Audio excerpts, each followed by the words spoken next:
በበዓል ቀን ተቃጠለ። ዩናይትድ አቃጠለ።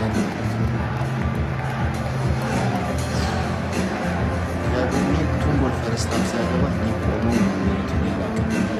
እዚህ ቡድን ተስፋ እየቆረጡ ለዛሬ ደግሞ ተቃጥዬ አላውቅም።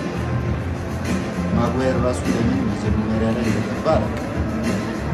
ሮበርቴ መቼም አናሸንፍም። ቢያንስ ማይኖ ሲገባ እንኳን ተረጋጋኩ። ቲሙ በቃ ምንም ቅርጽ የሌለው ቲም። ይሄ ሙጠምጢማም የሆነ ብሬንፎርድማ በቃ አልቻልኩትም በዚህ 3-4 ዓመት።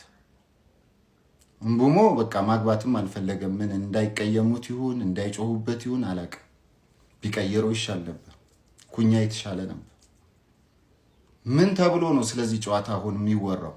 መቃጠል፣ ከሳምንት መቃጠል።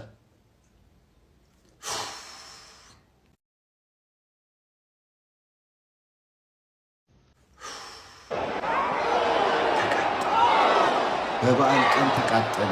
ዩናይትድ አቃጠለ ማለት ሁለቱም ጎል ፈረስት ሃፍ ሲያገባ እኔ ቆሞ ነው ማለት ነው ያላቀረበ።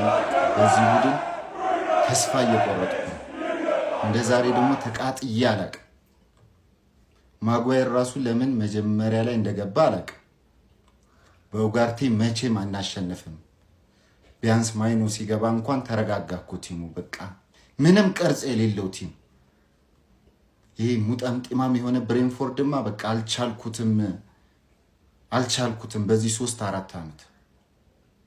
እምቡሞ በቃ ማግባትም አልፈለገም። ምን እንዳይቀየሙት ይሁን እንዳይጮሁበት ይሁን አላውቅም። ቢቀየረው ይሻል ነበር። ኩኛ የተሻለ ነበር።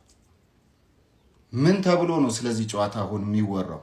መቃጠል፣ ከሳምንት መቃጠል።